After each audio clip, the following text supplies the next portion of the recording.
নমস্কার বন্ধুরা, আজ আমি করব পেঁয়াজ কাঁচা লঙ্কা দিয়ে কাকিলা মাছের ঝাল। এটা একটি নদীর মাছ, অনেকেই খান অনেকেই খান না। কারা কারা খান আমাকে কমেন্ট করে জানাবেন। যাই হোক, শুরু করছি।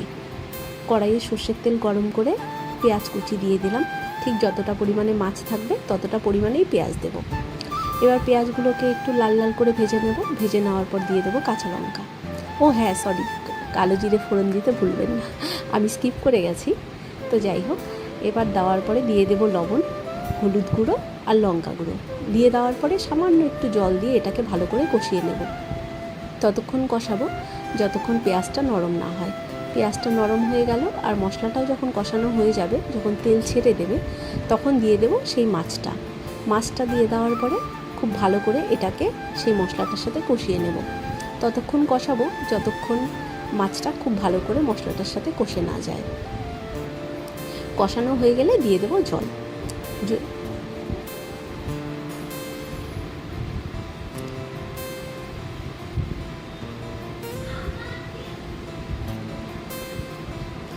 কষানো হয়ে গেছে, এখন দিয়ে দেবো জল। জল দিয়ে দেওয়ার পরে একদম যখন শুকিয়ে আসবে, জলটা মাখা মাখা হয়ে যাবে, তখন নামানোর সময় গরম মশলা দিয়ে নামিয়ে নেব। এই সিজনে অ্যাকচুয়ালি ধনেপাতা পাওয়া যায় না খুব একটা, তাই ধনেপাতা থাকলে ধনেপাতা দিয়েও আপনারা নামিয়ে নিতে পারেন।